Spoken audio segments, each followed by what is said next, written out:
Sophie habite dans un petit immeuble au centre de la ville. Elle connaît bien ses voisins, Madame Dupont, qui adore ses fleurs, et Monsieur Martin, qui a toujours un grand sourire. Un matin, Sophie remarque un camion devant l'immeuble. Une nouvelle voisine arrive. Curieuse, elle regarde par la fenêtre. Une jeune femme sort de la voiture avec une valise rouge et un grand sac. Elle semble un peu perdue. Sophie décide de l'aider. Elle descend les escaliers et dit : « Bonjour, vous êtes nouvelle ici ? » La jeune femme sourit et répond : « Oui, je m'appelle Emma, je viens de Lyon. » Sophie propose son aide pour monter les cartons. Ensemble, elles rient et parlent pendant qu'elles portent les affaires. Emma explique qu'elle est étudiante en médecine et qu'elle adore cuisiner. Le soir, Sophie frappe à la porte d'Emma avec un petit gâteau au chocolat. « Bienvenue dans l'immeuble, dit-elle.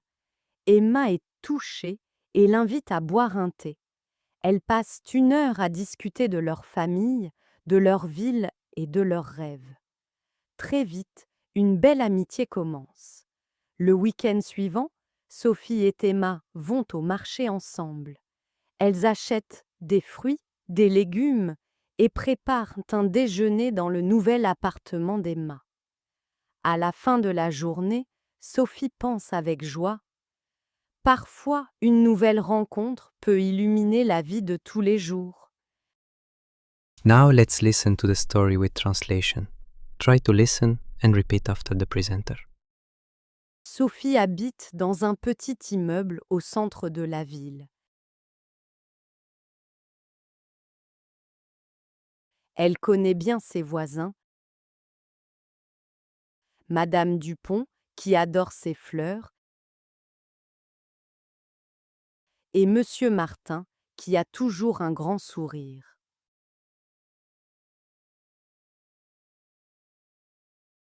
Un matin, Sophie remarque un camion devant l'immeuble.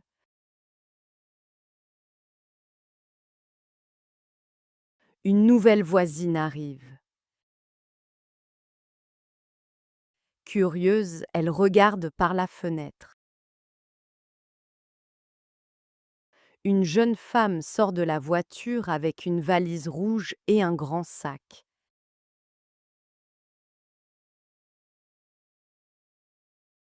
Elle semble un peu perdue. Sophie décide de l'aider. Elle descend les escaliers et dit :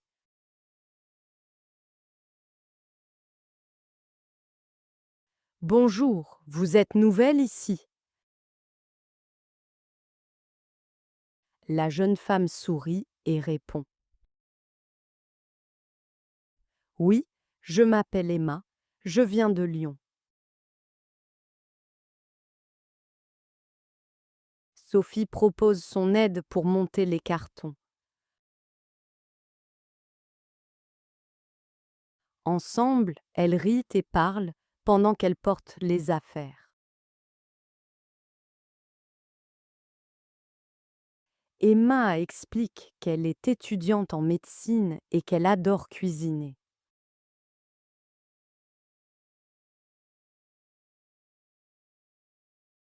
Le soir, Sophie frappe à la porte d'Emma avec un petit gâteau au chocolat.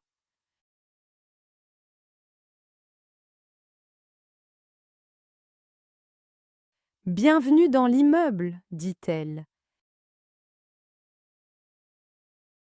Emma est touchée et l'invite à boire un thé. Elles passent 1 heure à discuter de leur famille,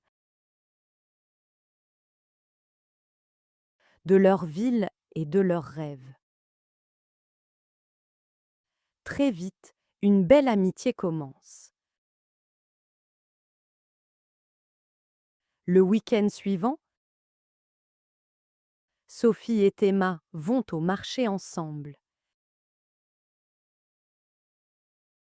Elles achètent des fruits, des légumes et préparent un déjeuner dans le nouvel appartement d'Emma. À la fin de la journée, Sophie pense avec joie.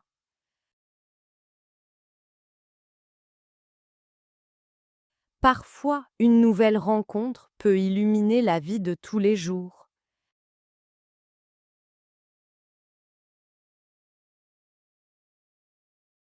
Finally, we will listen to the text again, without subtitles and without translation. Sophie habite dans un petit immeuble au centre de la ville. Elle connaît bien ses voisins, Madame Dupont, qui adore ses fleurs, et Monsieur Martin, qui a toujours un grand sourire. Un matin, Sophie remarque un camion devant l'immeuble. Une nouvelle voisine arrive. Curieuse, elle regarde par la fenêtre. Une jeune femme sort de la voiture avec une valise rouge et un grand sac. Elle semble un peu perdue. Sophie décide de l'aider. Elle descend les escaliers et dit « Bonjour, vous êtes nouvelle ici ?» La jeune femme sourit et répond « Oui, je m'appelle Emma, je viens de Lyon. » Sophie propose son aide pour monter les cartons. Ensemble, elles rient et parlent pendant qu'elles portent les affaires. Emma explique qu'elle est étudiante en médecine et qu'elle adore cuisiner. Le soir, Sophie frappe à la porte d'Emma avec un petit gâteau au chocolat. « Bienvenue dans l'immeuble, dit-elle. Emma est touchée et l'invite à boire un thé. Elles passent 1 heure à discuter de leur famille, de leur ville et de leurs rêves. Très vite, une belle amitié commence. Le week-end suivant, Sophie et Emma vont au marché ensemble. Elles achètent des fruits, des légumes et préparent un déjeuner dans le nouvel appartement d'Emma. À la fin de la journée, Sophie pense avec joie. Parfois, une nouvelle rencontre peut illuminer la vie de tous les jours. If you enjoy learning French through stories, feel free to suggest in the comments what stories you'd like to see on this channel.